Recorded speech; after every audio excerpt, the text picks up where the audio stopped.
This is a little bit of that and a little bit of this, and this is Jamie K. I was doing some real hard soul searching because over the weekend, a lot of things have came to, like, a lot of things have came out. More so than what we have normally seen come out of the media and the news and everywhere else. And it seems to me that a lot of people would prefer their head being stuck in the ground or in the sand because it would be so much easier to deal with the fact that child pedogate is real. People don't want to hear about it. People don't want to know about it. And those who have been affected by it move away from Hollywood. Some of them move right up underneath it and get all buried into it, and by the time they're buried into it, they have no idea what the hell is going on, and by the time they're done, it's too late. And the sad part is that we're going to talk for a second about what it feels like to be all over the news. It's everywhere. It has become now the new so-called, let's have Clintons go out and say they had nothing to do with Pizzagate, and let's have them say they had nothing to do with Jeffrey Epstein and the Democrats, and none of them had nothing to do with any of this. The sad part is that this is real, folks. And the way I'm going to talk to you is the way I'm going to be very honest about some things. Now, when you are being sexually assaulted, you are being groomed, you are told you are loved, you are told that you are wanted, you are told you're special. And when you already come from a broken home, or there are things happening that you want to talk about but can't because you don't know who to trust, and 95% of the time the people that are being sexually assaulted are the ones that are not hanging out in crowds of people. We kind of hang out by ourselves in our lonesomes. We'd rather be in our bedrooms. We don't want to go nowhere. We don't want to do anything. And the reason is because we become what they call frozen. Now, I have talked about Frozen many a times, and people don't seem to understand what Frozen is. You all think it's a movie. It's not a movie. It's real, and it does happen to a lot of people who are sexually assaulted by an adult, by a priest, by a policeman, by a teacher, by their mother, their father, their brother, their sister, their cousin, their next door neighbor, whomever. Frozen means that they're stuck. And what that means is when you are stuck in a place where reality and truth become one big blur line. And the reason I say one big blur line is because this is how it operates. See, and the perfect example is, if you want, you can go on to YouTube. You can see everything that I am seeing. This is nothing that's been hidden. E.T. put it out there. And that was with Debbie Moore. She was 17, turning 18. And here she is, full on French kissing a child. And the sad part is that when we get frozen in time, it's because when somebody is assaulting us, we detach. We seriously do a detachment. We're crying, we're screaming, we're yelling, and then it stops. Because all of a sudden, it's just silence. It is the most scariest kind of silence that you could ever hear in your lifetime, especially when you are the one being sexually assaulted. That silence is deafening to us. It is our only way to escape. And then some of us have a certain ability to see what's going on. It's like we're floating from our body and watching this disgusting thing take place. And the person who is doing this is deriving pleasure, satisfaction, an euphoria that is beyond any kind of orgasmic climax anybody could have. And the sad part is the more you scream, the better it is for them. If you're not screaming and hollering, they're not taking your essence away. Because see, when you're screaming and hollering, that is them being empowered, and they're taking, or so they think, your life force. See, you all don't understand what molesting is if you've never had it done. It's not something you want to talk about readily or willingly, but I am talking about it willingly and freely. Because I've had these atrocities happen. And a lot of places are doing well, but a lot of them, you're missing the cash cow of all cash cows. And unfortunately, that would be Ben Carson's place to be. HUD housing, welfare, foster care, child care. See, you all are looking in places of Hollywood where the elite can hide in the dark. Wonderful. We know who they are, the Miley Cyruses. We've seen you in action, honey. Please, don't try and hide. We have seen the Kardashians on their Christmas cards. The eye of everything around.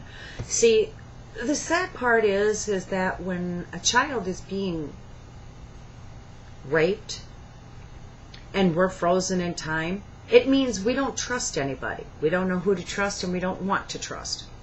We've become inverted, meaning that some of us don't want to leave our homes. Some of us rather stay inside all day. Some of us are so heavily medicated that we can't do anything about it except cry and scream and holler. Some of us are in institutions heavily medicated so that way they don't have the night terrors. Night terrors are exactly what they are. Night terrors. You could be sleeping one night and all of a sudden you are thrashing, you are sweating, your blood pressure goes up through the roof, you have no idea what's going on, you are having the worst panic attack of your life. That's what frozen is. When the nightmare keeps reoccurring, they don't go away, they just quietly quiet themselves occasionally. And then when things happen in your normal everyday life, once in a while they'll rear their ugly head in your nightmares, and you'll wish insomnia would just be your best friend for life. Because going to sleep is not one of your better things in life. You don't want to do it. A lot of us take sleeping pills at night, over the counter, or a lot of us smoke in, because it is the only way we can handle our nightmares and our demons, because we have to listen to these atrocities and people saying we're nothing more than liars and manipulators. And that we're making up stories because we want to be famous. We want our 5 minutes of fame. We don't want 5 minutes of fame. What we want is our 5 minutes of watching the person who took our soul, our essence, our very being of that child. That light. When you see that light go out in a child's eyes and you see a dead stare-on look, you better be asking the question, what's going on? Because that may be the only clue you see. When you see that child hanging out by themselves at the playground, or not wanting to be around anyone, or acting out, ask the questions, please. It may be the only time you could save that child's life. And as for that little girl that was just kidnapped by her teacher, I know something went wrong in that house. Whatever it was that went wrong, the wife is brainwashed. The rest of the children look brainwashed. And I'm sorry. Something happened in that family to make that girl bolt. She went from one abuser to probably a different one. And the one that got arrested for his child molestation, she probably won't even tell you the worst of the worst. Why? Because she'll feel guilty, she'll feel dirty, she'll feel used, and she'll feel like somebody saying it's your fault in a nice roundabout way. So see, it'll all turn around. It'll be the victim's fault somehow, some way. She was asking for it. She wanted it. She egged it on. For all you people who don't understand this kind of body language and these statements you make sure you're making that statement with a full-on knowledge of what you are talking about before you make that statement. And as for you social workers that are working for the county and the state, shame on you for dragging in the children into foster care and into putting them on chemicals and drugs. Shame on you for not wanting to believe these children are being sexually assaulted. Shame on you for hiding the files and putting them in special places and special names. Shame on you for not offering children therapy for when the sexual abuse has taken place. Shame on you, welfare system, for hiding your head. Shame on you, Bush, for hiding your head and letting them children die. Shame on you, Rick Scott, for doing the exact same shit you're doing that you did back then. I wonder how many people in politics are going to surrender our children. Why don't you ask the Bushes, the Scotts, the Debbies, the Rices, the Clintons, and most of all, why don't you go to your governors and your mayors and ask them what they're doing about it? Because they're not doing a damn thing. More children will be missing. More shallow graves will show up. And the sad part is nobody is talking about it. Everybody rather ignore it and pretend it doesn't exist. But it does. And the sad shame is, as I've lived through this, I lived through the fact that my foster parents held me down on a bed. The first time I ever had a drug in my life, it was a speedball. I was put in a white nightgown, and I was set up on a kitchen table, told how beautiful I was, how wonderful I would be for God, and how God is going to love me and show me His love, His truth. And then I was led into a bedroom. And the next thing I knew, I was chained down in a white nightgown. I was, 6, 5, some age. It becomes a blur after a while. When you're sexually assaulted, trying to remember the names and the bodies and the places and the whatever. I mean, really. And then I was shot up with this. This is the first time I was introduced to drugs. A man decided that he was going to have his way with me and did. I ended up pregnant. I ended up having an abortion at the age of 14, 15. I was given a local anesthetic and dragged in to Planned Parenthood in Minneapolis, St. Paul. They did an abortion on me because the father got me pregnant. Well, when they did that abortion, they didn't do it all the way because I was a foster child. See, foster kids don't get the same treatment as other people do. If they can't get a hold of the state, they can't get a hold of a social worker, a hospital will not treat you back then, not until they got permission. And even if they did have permission, well, let's just say it was substandard care. It would be something that would make you appalled as all anything. The sad part is they drag children right off the street, right into the nearest therapist and throw them on the biggest drugs they got. And the sad part is when all of this happened, I told my social worker, well, that was my mistake. The biggest mistake I ever made in my life. And I paid for that price over and over and over, and to the point where it spilled over into my adulthood. If you don't think sexual abuse has an effect on you as you get older, why don't you sit down and ask the questions? Why don't you sit down and talk to us?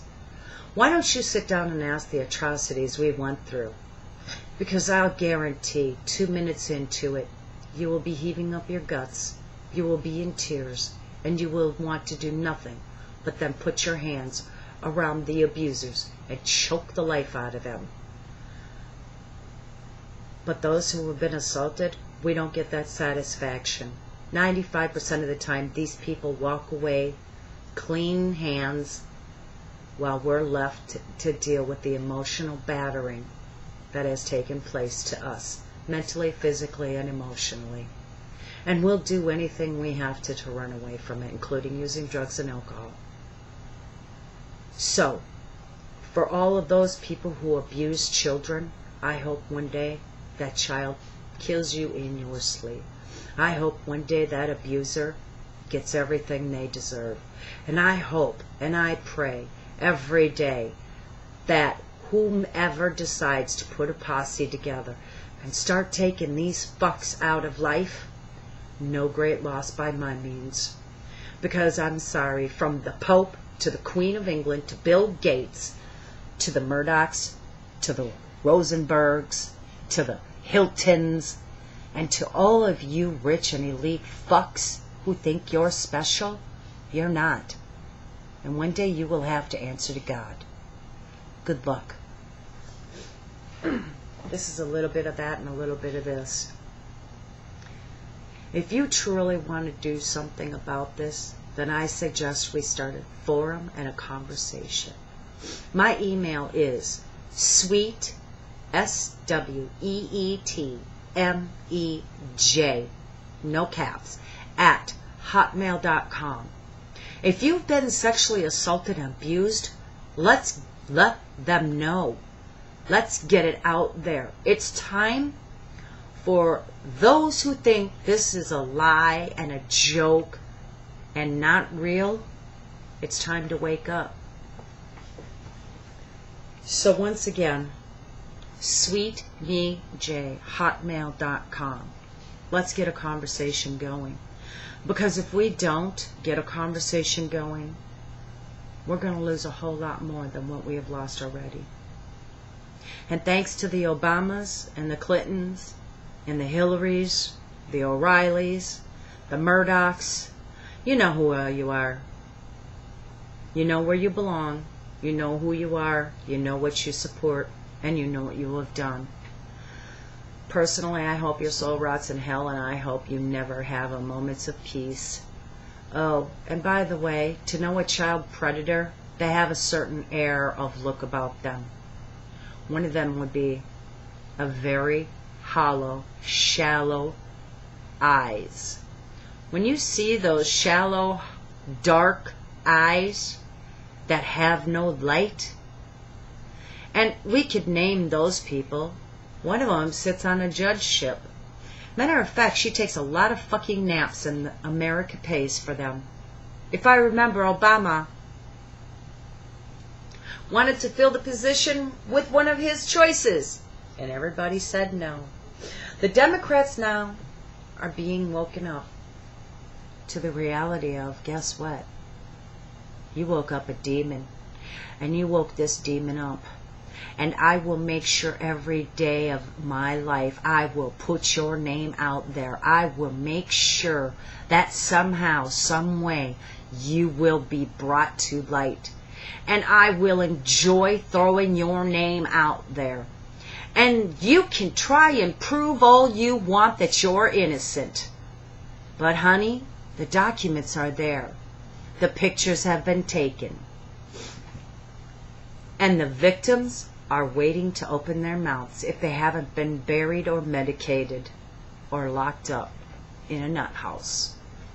So for all you elites, you are nothing more than a bunch of fucks who deserve nothing more to have your heads chopped off, your cocks put in your mouth, and pig's balls hanging off your face. And that still would not be good enough. And if you think this is a horrible video, that is your opinion. But until you have been molested by somebody you trusted, a priest, a parent, a pope, a movie star, a songwriter, a teacher, someone, hang your head in shame, especially if you've assaulted a child. Well, it's been a little bit of this and a little bit of that. Good luck, America. Hug your wife, hug your kid, love your children. Have a conversation with them. The world is not the sweetest place it should be. And if you're trying to bring your child into stardom or fame, think twice about what you're doing. You could be delivering your child to a predator willingly and freely. And when that child learns to hate you and dislikes you and doesn't want nothing to do with you and slaughters you and wants a divorce from you, just remember,